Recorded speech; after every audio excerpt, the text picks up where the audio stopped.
perfect boyfriend. Richard Morgan had always been perfect. He wasn't just a man, he was an image, a perfect product of wealth, ambition, and a carefully cultivated public persona. People in the city admired him, envied him, and most importantly, trusted him. He wasn't merely well-liked, he was adored. Every handshake he gave, every word he spoke, every gesture was met with praise, because Richard Morgan fit perfectly into the mold of what everyone wanted to see. Handsome, charming, a rising star in the business world, a young man with the world at his feet, smiling with that perfect smile that never faltered. To the outside world, Richard was exactly what he appeared to be, a golden boy. But beneath his tailored suits and polite manners lay a mind that didn't work like everyone else's. Richard had never been interested in the casual flings that most men his age engaged in. He was much too calculated for that. People were messy, chaotic, and driven by emotion. He couldn't afford to let them see that side of him. No, he needed control. He needed to be admired, adored, and respected. He knew that a man like him, young, rich, with a future mapped out in front of him, could have anything. But he didn't want anything. He wanted to find someone who would need him, who would depend on him, someone whose weaknesses he could manipulate for his own advantage. It was Emily who caught his eye. She was everything he wasn't, and that intrigued him. She was intelligent, thoughtful, yet there was a fragility to her. She smiled, but there was always a subtle hesitation in her eyes, an insecurity that Richard could spot instantly. She was beautiful, but only just enough to make her feel the constant need to seek validation from others. He didn't judge her. He understood. Everyone had their cracks. It was those cracks that gave him his leverage. He was the perfect boyfriend. Thoughtful, attentive, always the one to show up at the right time with the right words. He knew the right amount of compliments to give. He knew exactly when to pull her close and when to give her space, like the delicate balance of a game that only he understood. Emily loved him, of course. Who wouldn't? He was everything she wanted. The way he listened so intently, the way he always knew the right things to say. He became her world, just as he had calculated. But Richard didn't love her. He didn't need love. He needed control. It started subtly. She would flinch at small things, a raised voice, a sudden shift in the room's temperature, a comment she didn't quite understand. It was as if she was always on the edge, teetering between her fragile world and the reality that it could crumble any second. Her eyes would dart around, searching for an escape that wasn't there. Richard watched these cracks appear with quiet satisfaction. She needed him more with each passing day, but he had no interest in helping her.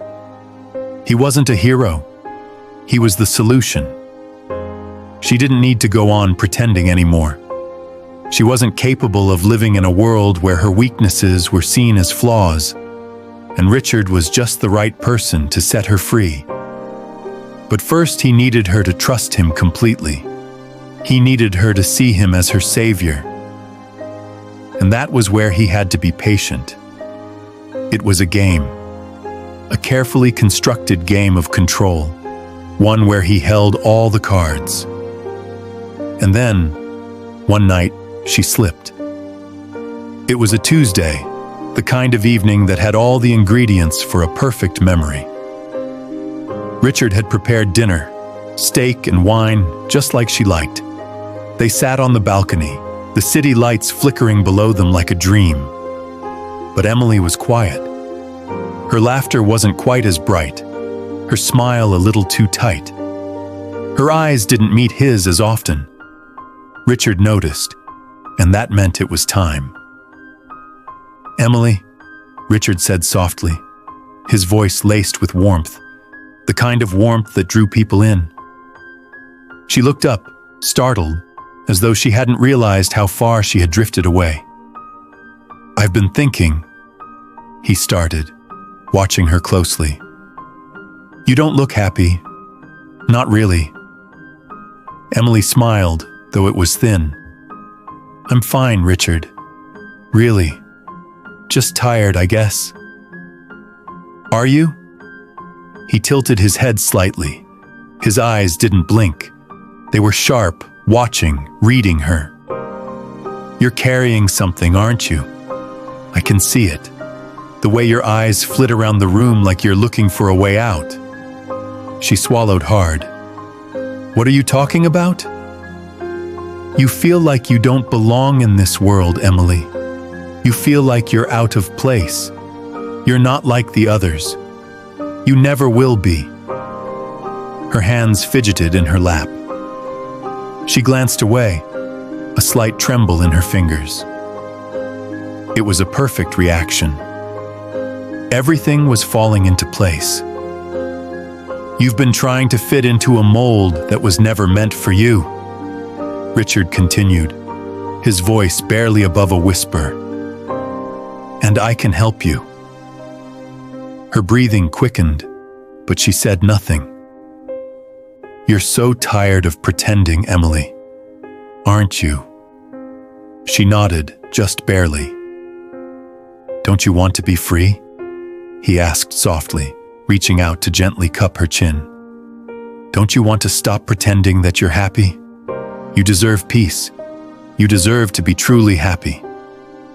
Her eyes were wide now, almost pleading. But Richard wasn't asking her for anything. He wasn't offering her comfort. He was offering her a way out, just as he had planned all along. She was just too weak to understand it yet. It happened quickly, almost too quickly. Richard moved like a predator, his hand steady as he silenced her protest, his grip like iron as he pressed his hand to her mouth. Emily's eyes were wide with panic, but that didn't matter. She wasn't in control anymore. "I will set you free," Richard murmured, his voice almost tender, as he slowly squeezed the life out of her. "No more pretending to be happy. No more pretending you belong here. Just peace." Her struggles weakened, and eventually, the room fell silent. Richard let her slip from his hands, her body going limp. He stood there for a moment, looking down at her with the same calm, neutral expression he'd worn all night. The next morning, the city woke up to another beautiful day. The sun rose, the birds sang, and Richard Morgan was the same as he'd always been. He was perfect. The police arrived soon after. The scene was too perfect, too polished. Emily had been found lying lifeless, an overdose of sleeping pills. Nothing extraordinary. But Richard was prepared. He answered all the questions with ease, his calm demeanor betraying nothing. Emily's friends, her family, all believed it was suicide. It made sense. She had been struggling after all.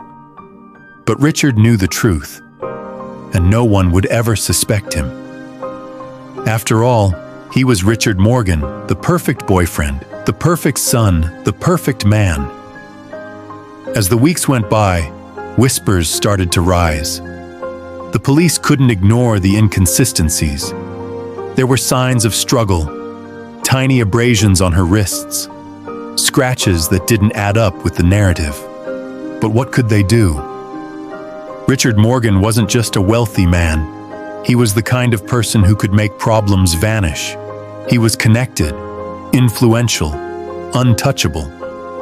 He had too much power. His business ties were too strong, and in the end, no one dared to question the perfect image he had built for himself. The police were forced to drop the case. There just wasn't enough evidence. The faint signs of a struggle. It all amounted to nothing in the face of Richard's immense wealth and status. No charges were pressed. No one dared to challenge the golden boy who had the perfect alibi and the perfect narrative. In the weeks that followed, Richard resumed his life as usual. He carried on with his work, his social engagements, and his public persona as though nothing had changed. It hadn't, after all. The world still saw him as the perfect man, the man who could do no wrong. But in the quiet moments, when he was alone, Richard felt a cold satisfaction wash over him. He had removed a weakness from the world. Emily was better off. He had set her free, and he had done it all without anyone ever suspecting him. The world had become just a little bit better, a little bit more perfect. But it was never enough for Richard. There was always somebody else who would need him.